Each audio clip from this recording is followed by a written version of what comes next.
Hello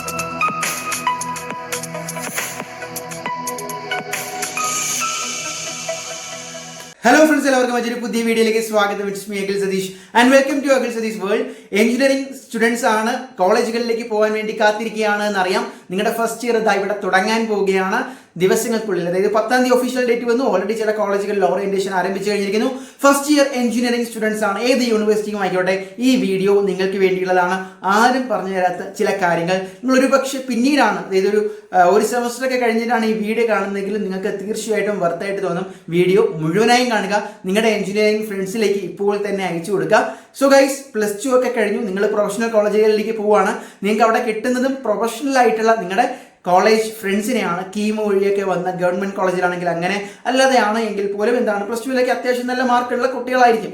അപ്പോൾ നിങ്ങൾ ഇനി ഇവിടെ എന്താണ് സ്കൂൾ പോലെ പോയാൽ നിങ്ങൾ ഒരിക്കലും ഡിഗ്രി എന്ന് പറയുന്നത് സാധാരണ ഡിഗ്രിക്ക് അത് മതി കേട്ടോ. പക്ഷേ ബിടെക് പോലുള്ള ഒരു എഞ്ചിനീയറിംഗ് ഡിഗ്രി എടുക്കുന്ന വിദ്യാർത്ഥികളാണെങ്കിൽ ഒരു കാര്യം മനസ്സിലാക്കണം. നിങ്ങളുടെ ചേട്ടന്മാരെയും അല്ലെങ്കിൽ ചേച്ചിമാരെയും ഒന്ന് നോക്കുക. ബിടെക് പഠിച്ചിട്ട് ജോലി ഇല്ലാതെ നിൽക്കുന്ന എത്ര പേരുണ്ട്, നിങ്ങൾക്ക് എണ്ണി തീരാൻ പറ്റില്ല. പക്ഷേ നിങ്ങളെ പേടിപ്പിക്കുന്നതല്ല, ഇത് നിങ്ങൾക്ക് വരാതിരിക്കാൻ വളരെ പ്രധാനപ്പെട്ട ഫസ്റ്റ് ഇയറിൽ ശ്രദ്ധിക്കേണ്ട ചില റിയാലിറ്റീസ് ഉണ്ട്. നമുക്ക് അതിലേക്ക് കടക്കാം. ഒന്നാമത്തേത്, സ്കൂൾ പോലെ പോയി മാർക്ക് മേടിക്കുന്ന വെറും ഒരു ഇൻസ്റ്റിറ്റ്യൂഷനായിട്ട് കോളേജിനെ കാണാതിരിക്കുക. അതായത് നിങ്ങൾ പോകുന്നു, പഠിക്കുന്നു, അല്ലെങ്കിൽ നല്ല മാർക്ക് മേടിക്കുന്നു, ഓണപരീക്ഷ എന്നോടെ ഇല്ല കേട്ടോ. ആ രീതിയിലുള്ള ഒരു ഇൻസ്റ്റിറ്റ്യൂഷനേ അല്ല കോളേജ്. കോളേജിന് പോകുന്നതിൻ്റെ ഏറ്റവും വലിയ ലക്ഷ്യം എന്ന് പറയുന്നത് നിങ്ങളുടെ കരിയർ ഡെസ്റ്റിനേഷനാണ്. അതായത് നിങ്ങൾ കരിയറിൽ ഇപ്പോൾ ഏത് ഇൻഡസ്ട്രിയിൽ ഒരു ജോലി മേടിക്കണം, അല്ലെങ്കിൽ ജോലി കൊടുക്കണം, ഒരു സ്റ്റാർട്ടപ്പ് ബിൽഡ് ചെയ്യണം, നിങ്ങളുടെ കരിയർ ആസ്പിറേഷൻസും ആ ഇൻഡസ്ട്രിയിൽ വർക്ക് ചെയ്യാൻ പോവുകയാണ്. ഇപ്പോൾ നിങ്ങൾ സിവിൽ എഞ്ചിനീയറിംഗ് അല്ലെങ്കിൽ മെക്കാനിക്കൽ എഞ്ചിനീയറിംഗ് ആണ് എടുത്തതെങ്കിൽ അവിടെ നിങ്ങളുടെ കരിയർ ഫിക്സ് ആവുകയാണ്. ഏകദേശം പഠിച്ചിറങ്ങിയ എല്ലാവരും അതേ ഫീൽഡിൽ തന്നെ വർക്ക് ചെയ്യുന്നു എന്നല്ല പറയുന്നത്. പക്ഷേ നിങ്ങൾക്ക് താല്പര്യമുള്ളത് കൊണ്ടായിരിക്കാം നിങ്ങൾ എന്ത് ചെയ്യുന്നത്, ഒരുപക്ഷെ CS എടുത്തത്, അല്ലെങ്കിൽ ഇലക്ട്രോണിക്സ് എടുത്തത്, അതും അല്ലെങ്കിൽ ഇലക്ട്രിക്കൽ എടുത്തത്. അതുകൊണ്ട് ഒരു കാര്യം, 75% അറ്റൻഡൻസ് വേണം. ഇപ്പോൾ തന്നെ ആ ഒരു തമ്പ് റൂൾ മൈൻഡിൽ ഓർത്ത് വെച്ചോ. നിങ്ങൾക്ക് കളിച്ചും ചിരിച്ചും ഒക്കെ നടക്കാം, ക്ലാസ് കട്ട് ചെയ്യാം, ഒരു പ്രോബ്ലം ഇല്ല. കോളേജാണ്, സ്ട്രൈക്ക് വരും, അതിൻ്റെ ഇടയ്ക്ക് മറ്റ് പരിപാടികൾ വരും.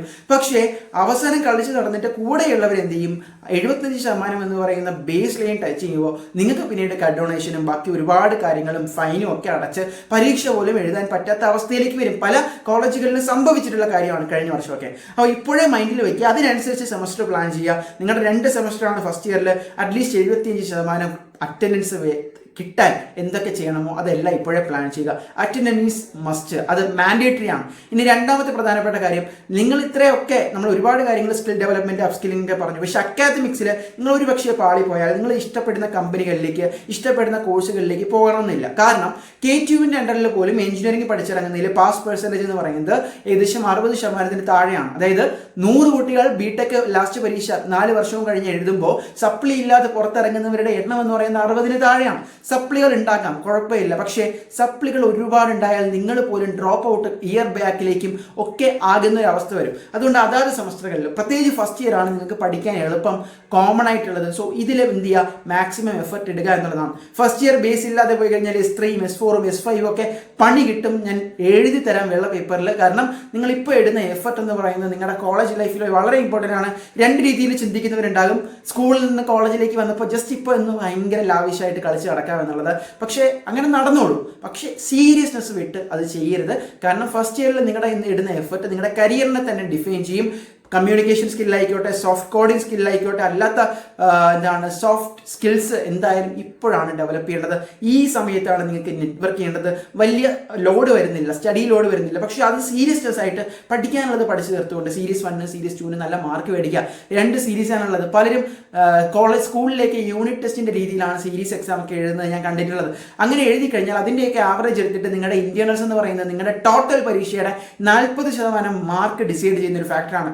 അതിൽ മാർക്ക് കുറഞ്ഞാലും നിങ്ങൾക്ക് സപ്ലി വരാം. അതുകൊണ്ട് എന്ത് ചെയ്യുക, ഒരു ബേസ് നിങ്ങൾ ഇപ്പോൾ തന്നെ ക്രിയേറ്റ് ചെയ്യുക.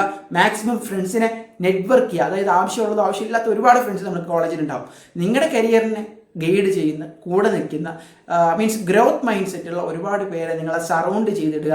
അതിനുള്ളൊരു എൻവയോൺമെൻറ്റ് ക്രിയേറ്റ് ചെയ്യുക എന്നുള്ളതാണ്. ദെൻ കോളേജുകളെ കുറിച്ച് മനസ്സിലാക്കുമ്പോൾ ഫസ്റ്റ് ഇയറിൽ അവരുടെ ഇപ്പോൾ തന്നെ നിങ്ങൾ ചെന്നതിന് ശേഷം നിങ്ങളുടെ സീനിയേഴ്സിന് പ്ലേസ്മെൻറ്റ്സ് നടക്കും. അപ്പോൾ ഏതൊക്കെ കമ്പനികൾ വരുന്നുണ്ടെന്ന് മനസ്സിലാക്കുക, അവിടെ എന്തൊക്കെ ഓപ്പർച്യൂണിറ്റീസ് ഉണ്ടെന്ന് മനസ്സിലാക്കുക, അവിടെ ലൈവ് ആയിട്ടുള്ള ക്ലബ്ബുകളുടെ ഹിസ്റ്ററിയും ബാക്കി ഡേറ്റയും മനസ്സിലാക്കുക, നിങ്ങൾക്ക് എങ്ങനെ പോസിറ്റീവായിട്ട് കോൺട്രിബ്യൂട്ട് ചെയ്യാൻ പറ്റുമെന്നുൾപ്പെടെയുള്ള കംപ്ലീറ്റ് ഡീറ്റെയിൽസ് ഇപ്പോൾ തന്നെ ഒന്ന് സ്കാൻ ചെയ്ത് വെച്ചേക്കുക. എന്നിട്ട് ഫസ്റ്റ് ഇയർ ആണ്, ഇപ്പോൾ തന്നെ എടുത്തു ചാടി ഇന്റേൺഷിപ്പിലൊക്കെ പോകാമെന്നൊന്നും വിചാരിക്കേണ്ട. അതിൻ്റെ ആവശ്യമില്ല. ജസ്റ്റ് ഫസ്റ്റ് സെമസ്റ്ററെങ്കിലും കഴിയട്ടെ, എന്നിട്ട് മതി ഇന്റേൺഷിപ്പൊക്കെ. ഇന്റേൺഷിപ്പ് ചെയ്യുമ്പോൾ അങ്ങോട്ട് പൈസ കൊടുത്ത് ചെയ്യേണ്ട ലോക്കൽ ഉഡായിപ്പ് ഇന്റേൺഷിപ്പിൽ നിന്നും പോയി തലവെച്ച് കൊടുക്കരുത്. സോ ഇങ്ങോട്ട് പെയ്ഡ് ആയിട്ടുള്ള സ്റ്റൈഫൻഡ് ഇങ്ങോട്ട് തന്നിട്ടുള്ള ഇന്റേൺഷിപ്സ് വരും എന്നുകൂടി നിങ്ങൾ മനസ്സിലാക്കുക.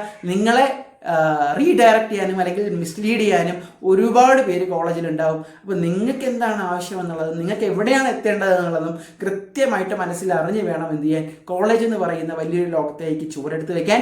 ഇത് നിങ്ങൾക്ക് വേണ്ടിയുള്ള ഒരു ടോക്കാണ്, അല്ലാതെ പേടിപ്പെടുത്തലല്ല. ഞാൻ പറഞ്ഞത് ആ സെൻസിൽ തന്നെ എടുത്തിട്ടുണ്ടെന്ന് വിചാരിക്കുന്നു. സോ മറ്റൊരു വീഡിയോ ആയിട്ട് കാണാം. നിങ്ങളുടെ വിലയേറിയ അഭിപ്രായങ്ങൾ കമൻറ്റ് ചെയ്യാം. നിങ്ങൾക്ക് ഏത് കോളേജാണ്, ഏത് ബ്രാഞ്ചാണ് കിട്ടിയത്, എന്താകാനാണ് ആഗ്രഹം എന്നുകൂടി കമൻറ്റിലൂടെ അറിയാൻ ആഗ്രഹിക്കുകയാണ്.